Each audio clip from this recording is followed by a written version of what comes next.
Hey everyone, welcome to another episode of the Dan and Joe Sports Show. As always, I'm Dan. And I'm Joe.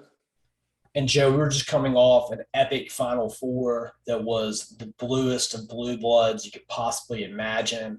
I mean, it was all of the legendary programs, except for maybe Kentucky or UCLA you threw in here when you're talking Duke, North Carolina, Kansas, and then Villanova, which I would say is a new blood. But you think about it, it's not just Jay Wright. Of course, they won the national championship in '85 with Rolly Massimino. There's some real history there, but they've really become lately one of the best programs. And Joe, of course, we had last segment that you and I did. We did a locker room talk where we did each of our own personal Final Fours of music. I ended up going Red Hot Chili Peppers, Morgan Wallen, The Weeknd, and Halsey, and you ended up going Beach Boys, Mamas and the Papas, Three Doors Down, and Imagine Dragons. And we were going to say for a fun thing, if you want to comment on the YouTube video as to which one of the Final Fours you like better, or I'm also going to put a poll question on Spotify for any kind of response. Which one of the Final Fours you like better? The loser has to wear a T-shirt from the other band. So if I were to lose, then I would have to wear a Beach Boys T-shirt because that was Joe's number one overall seed. If Joe is to lose, he has to wear a Red Hot Chili Peppers T-shirt because that was my number one overall seed. And Joe, before we get into talking about what happened in last weekend's Epic Final Four, I forgot to mention in the last podcast my story of musical superiority about the Red Hot Chili Peppers when I went and saw them in concert. I went with a friend of mine that was with Auburn with me, and then at Ole Miss with us later. We went and saw the Red Hot Chili Peppers in Atlanta, and I was so excited. They've been my favorite band since I was 12, 13 years old. And we get there, and we're sitting next to these two girls, and we start talking to them. And I say, like, just excitedly, I'm like, aren't y'all just really excited about this? I mean, this Red Chili Peppers, what an amazing experience, get to see them. And this one girl's like, yeah, they're really good, and we're looking forward to it. But you can't compare it with who we saw earlier this week. And I'm like, who is that you saw earlier this week? They're like, you wouldn't believe it. We were sitting near the same spot, and we saw Dave Matthews. And I was like, Dave Matthews? Did you just use Dave Matthews and Red Hot Chili Peppers in the same sentence? But it got worse, Joe. They said, yeah, there's no way this concert could ever even hold a candle to this because that was Dave. And I looked at my friend and I said, I'm so excited to see this band, but I don't know if I can sit in these seats anymore because I just heard someone try and tell me that Dave Matthews is better than Red Hot Chili Peppers. And that hurt me, Joe. It hurt me right here. Wow. Well, so were y'all like in seats where you couldn't move, like you basically were stuck where you were? Oh, no, there was no way. It was a sold out concert. We weren't going to be able to move anywhere. Wow.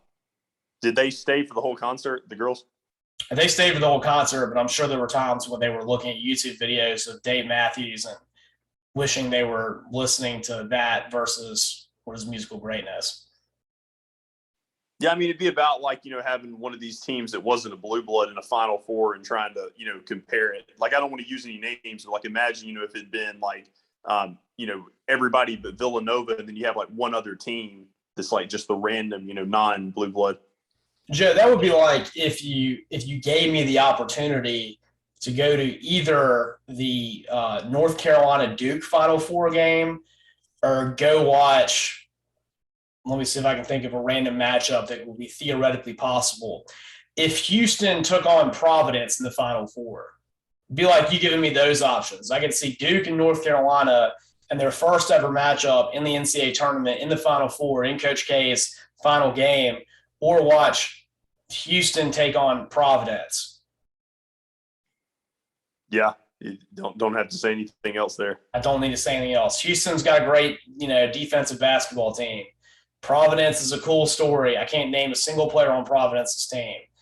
That would be, and Joe, to be honest, I kind of like Providence basketball because of Billy Donovan, and I think a lot of Kelvin Sampson as a coach. So maybe that's even an overreach, me saying that maybe it could have been worse. How about, let's say, the George Mason Final Four and George Mason playing Baylor? Mm-hmm. That wouldn't do much for me. Right. It just not, a comparison. Like I said, I think I said before the show, that would be kind of like a complete exaggerated comparison. It was an exaggerated comparison. And, it started that concert off with the wrong foot, Joe. But it's okay because I saw Flea standing, doing a handstand, playing the guitar at the same time. I never thought I'd see that. So it was all good. Good, good. All right, Joe, speaking of things I never thought we would see, and that was Duke and North Carolina playing a Final Four. It's shocking that we had never seen that before, but that it comes in the final season of Coach K and in the first season of Hubert Davis. And Joe, a lot of times these kind of games, they get oversold as to how amazing they're going to be. You hear about it over and over again, and it's going to be the game of the century. And then a lot of times it's just a beatdown. Let's talk about Alabama, Georgia in the SEC championship, Alabama, Georgia in the national championship. Objectively, neither one of those were very good football games. Mm-hmm. Right. This one, though, this was an amazing basketball game. Both teams played great. North Carolina started feeling the pressure at the end and let Duke back in, made a lot of boneheaded plays, but somehow they were able to win. You had everything. You had the missed free throws from Mark Williams on Duke. You had the epic shooting performance from Caleb Love on North Carolina. And then in the end, you had Coach K lose and not win that last national championship and get it to where he's at 6 overall titles. And now he's sitting there at 5. And, one solace that North Carolina fans can take is that while they did not win this national championship to get to number 7, they denied Duke from winning their 6th national championship. And so North Carolina has 6 titles and is 1 ahead of Duke. And, of course, if Coach K had won this, they would have had the same amount of national championships. Right. I mean, that's, the kind of the solace you take for North Carolina. I know obviously you get that far. Anything short of a championship is definitely a missed opportunity. But, you definitely made it farther than anybody ever would have imagined, when this team a month or so ago was kind of considered a bubble team with how the ACC had played out this season in college basketball. But, yeah, I mean, you got, the opportunity to beat Duke in Coach K's final season twice. But, yeah, that game, to your earlier point, that game lived up, to all the hype. It was just such a fun game to watch. The rhythm and pace of the game for me, Dan, is what really set it apart, too, in addition to the storylines and the backdrop of it being at the Final Four. I just thought it was just a spectacular game to watch. It was kind of up and down the court. I think there were like 17 or 18 lead changes in the game. So it was just a lot of fun to watch it. That's right, Joe. I mean, watching that game would be like watching a Red Hot Chili Peppers concert. There's that much energy to it, that much ebb and flow, that much excitement. And, Joe, to add to the excitement, I made my lock of the week taking North Carolina and Duke, the over in that game, the over covered by 2 points. So that was a very close cover for me, but it just went into what was, the drama of that game. Even my bet right there came down to the last score.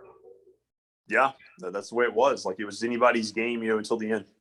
That's right. And in basketball, a cover like that's even more surprising than football because in football, I mean, you and I talk about it. It's all the time. It's within a point, couple points. You feel like on those spreads. Basketball, I feel like it's even more amazing they were able to pin it that close because of how many points are scored. Right. That's true. Yeah, but, that was a really interesting game right there. And, one thing that I talked about this a little bit, of course, I'm a huge fan of Jabari Smith and what he did at Auburn, but he had his worst game of his collegiate career in his last game at Auburn, and as did Walker Kessler.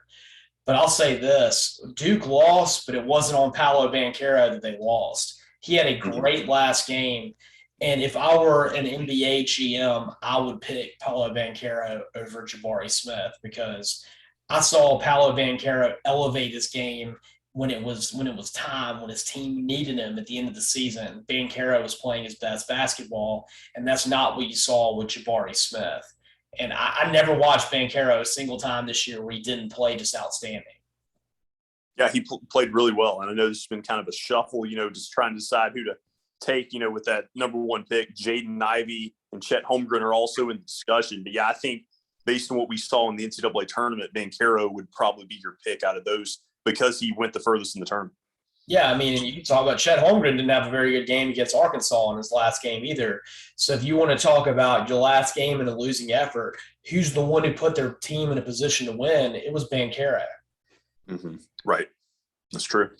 And so, I mean, just really excellent basketball game. And, I think it definitely lived up to the hype, and it made Hubert Davis, assuming that Coach K doesn't, pull a Tom Brady and suddenly say, I'm back, y'all, which, hey, Joe, if he's going to do it, shouldn't he really just feed his inner Tom Brady and announce it tomorrow on the opening day of baseball season and when Tiger Woods is returning the Masters to suddenly be like, hey, y'all, those are great sporting events going on, but focus on me real quick, like he has all season. And now he flips it back like, hey, guys, I'm coming back.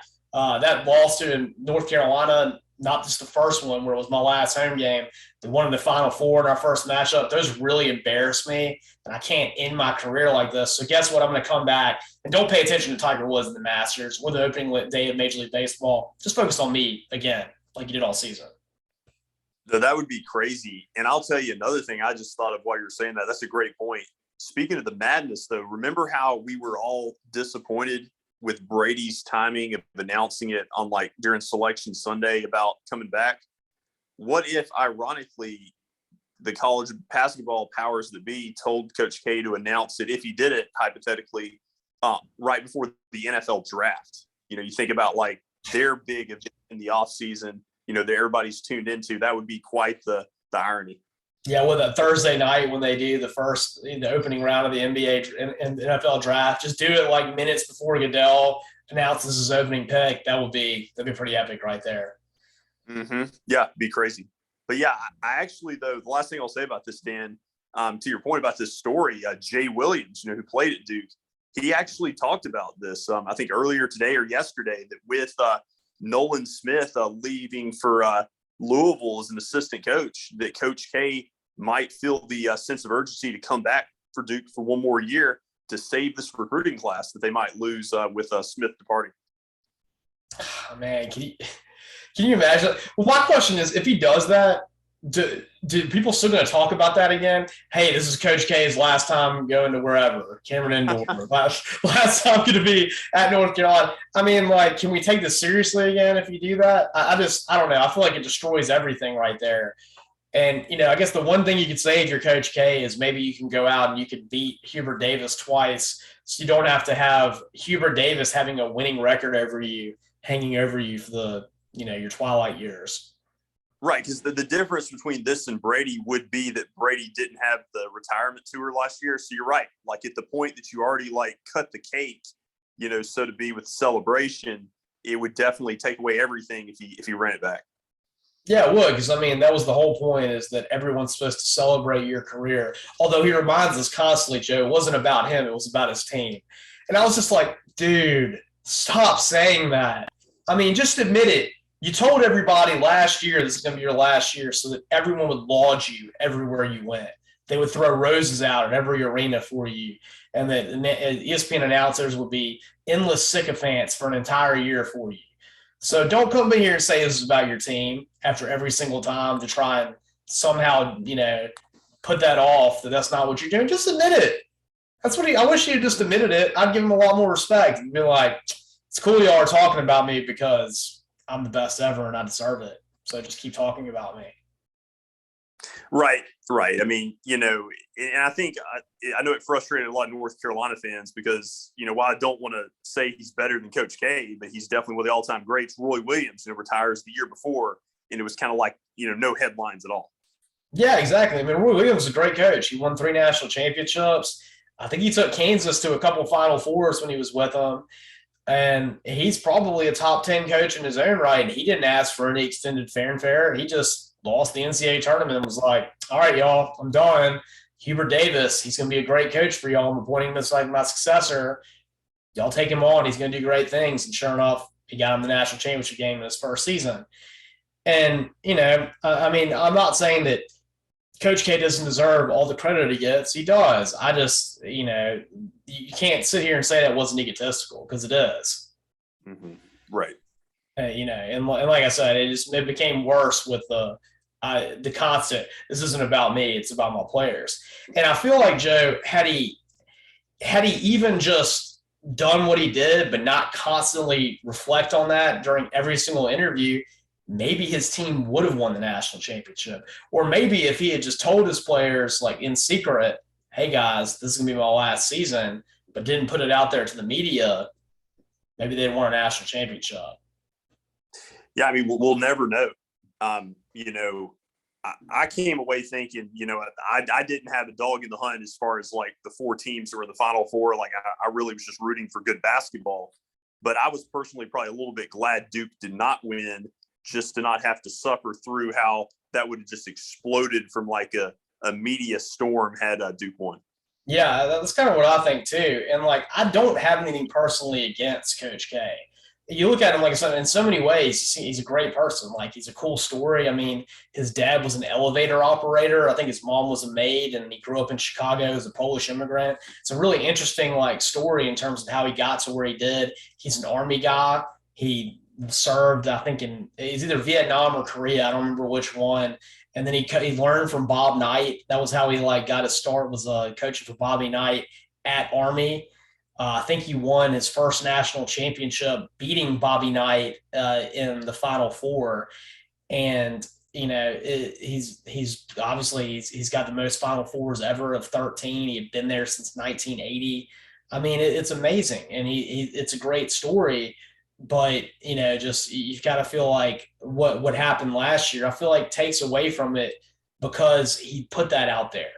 And Yeah, yeah, it was definitely too much of a spotlight. And I noticed it when they played North Carolina in the regular season finale at home. I felt like there was just that pressure cooker of having all those former players there. It was almost like too much, too exaggerated. But yeah, on the positive note, though, I will say the last thing about Coach K before we move on is when you talk about his legacy, the one thing that stands out for me is that he defined and built the foundation of what we know Duke to be as a blue blood. yeah, None of these other blue blood programs that we talk about were started by the current coaches that are there. Like, Coach K is the reason that Duke is a blue blood. that's right, Joe. And that is something like Duke basketball is Coach K. Coach K is Duke basketball. Before he was there, they were a good program. I think they had been to a Final Four, maybe two before, but they hadn't won national championships. They certainly hadn't won 5 national championships. And that's what you think about when you think about Duke basketball. I mean, even when you think about, you think about North Carolina basketball, Dean Smith is an excellent coach, and he was the all-time winningest coach at one point. But Roy Williams won more national championships than Dean Smith did. And so you can't just sit here and say North Carolina basketball is Dean Smith. And Dean Smith wasn't the first coach to win a national championship in North Carolina. They had won a national championship back in 1957. And so, these are things, they were there. When you think about Nick Saban in Alabama, Nick Saban is arguably the greatest college football coach of all time. I mean, I would lean towards saying he is. But the problem is the other one that you can argue also coached at Alabama, and that's Bear Bryant. And so when you think of Alabama football, it's not necessarily Nick Saban that you think of. He's not the one who created the program. He's not the one that made Alabama football a blue blood. And you go down the list, the only other one that you can say is someone that's not a current coach, and that's John Wooden. John Wooden is UCLA basketball. And I think every national championship they won, with the exception of one, was won by John Wooden. And so it's them. They're the two coaches, when you think about college basketball, that created their program, made it a blue blood, and they're synonymous with it. It's John Wooden, UCLA, Coach K at Duke. And you can make an argument as to who's better for either one. If you want to go by national championships, of course, John Wooden is your guy. He's got twice as many national championships as Duke.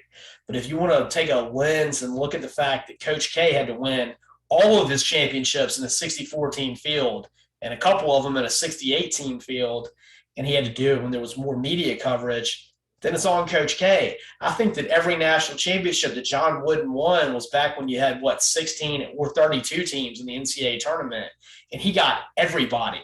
I mean, he could name the player that he wanted to back then because they were the only game in town. Yeah, no, I think that's definitely a compelling point. I would also add, I don't think people talk about enough with like the media scrutiny, where everything's under the microscope now. But also that comes with the film study that we have on everybody. You can't hide anything from a gamesmanship standpoint from your opponent anymore. It's not just about having the most talented team. Like, you got to scheme against these opponents. And so, like, there's just so much out there now where the odds are against you from having like a dynasty. And so to have one in this day and age, to me, is just more impressive. It is. It definitely is. And, I think that looking back on the season and looking at the NCAA tournament, I think for most of the NCAA tournament, Duke appeared to be the best team. I really do think that. You look at the way they manhandled Arkansas, the way they really came back on a very good Michigan State team. They took care of a Texas Tech team that everybody was just terrified of in terms of their defensive prowess. And, they're not the ones holding it up. And I think that a lot of that maybe has to do with the media pressure that they had. They were a deeper team than North Carolina, and North Carolina just played great the last two times they played them. Yeah, you're right. Carolina, really did not want to take any of their starters out. Like the only reason Johnson, played more Monday night was because of injuries. And so, they really like to roll with 5 guys most of the time.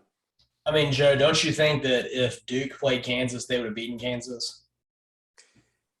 Probably, but I will say that the more I looked at Kansas, this was a good Kansas team. Now, don't get me wrong. This was not the best team that Bill Self has had by any stretch of the imagination. Probably a couple of the best teams he had got upset early. I think the 2010 team that had Sharon Collins and the Morris twins and Cole Aldrich. That's the team that lost to Northern Iowa in the second round, one of the biggest upsets ever. That may have been his best team. He also had a really good team that lost to Shaka Smart and VCU the very next year in the Elite Eight. Those two teams were probably better. But I think that there was something about this team that was better than any of us realized, especially when you look at the length and size and defensive play of their guards. I really felt like when they matched up against North Carolina Monday night, a big difference in the second half was you look at Braun, you look at Chobe, you look at some of their other players on the wing. They did a really good job of playing defensively to me against Caleb Love and RJ Davis. And I think that McCormick is good, but I think that North Carolina probably had the advantage down low, and I think that Duke would have too. But I do think that Kansas had some good guard play. They did have some good guard play. Now, Joe, you want to talk about the best Kansas teams. I think the one that he had 2 years ago that didn't get a chance to play for the championship because of COVID with Azubuike in 2020, I think that was the best Kansas team that he had. Well, what was ironic there, I read yesterday that the two teams, the team in men's basketball, Kansas, and the team in women's basketball, South Carolina, that were both ranked number 1 at the time of the stoppage of the season 2 years ago, both won the national championship and got some redemption this year. Well, that's just great poetic justice right there. And Joe, you and I both kind of called it a little bit. We said that Kansas was the one that was sitting in the catbird seat out of all these Final Four teams. Of course, with Villanova, you had their second best player get injured, and you knew that was going to cause a big issue right there. And then, of course, you knew that the winner of the Duke-North Carolina game was going to be mentally and emotionally exhausted. And you kind of saw it because North Carolina came out and played an excellent first half. But then in the second half, I mean, they collapsed worse than they did against Baylor in that game because there were so many boneheaded plays. I mean, you had the guy stepping inbounds before he out of bounds threw a pass, causing an issue. The shot selection in the second half by North Carolina, it was just awful. I mean, they were not making smart shots at all. And then Brady Manick threw it away on a play. I mean, it was just all over the place. They were the team that after having that great start, suddenly they just weren't thinking about what they were doing. And Kansas was methodical. They worked their way back in the game. And suddenly Braun stepped up and Remy Martin started playing great basketball in the second half. Yeah, Remy Martin's a good point, too. I'm glad you brought him up. He transferred from Arizona State. The last 2 years prior to this year, he was first team All Pac-12. He was the preseason, I think, Big 12 Player of the Year over Abaji. And so you have the preseason Big 12 Player of the Year coming off your bench. Talk about a luxury of depth. And that's something that Kansas had. They went 8 or 9 deep, and I think that helped them against North Carolina. And then, like I said, the guard play defensively, I think, helped out. And the shot selection is a good point. I think I read that Love and Davis were combined like 10 for 41 shooting in the game.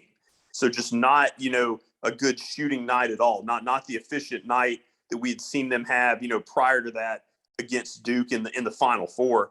And then lastly, what defied logic for me about Kansas's comeback is that they missed a lot of free throws. They struggled in that department.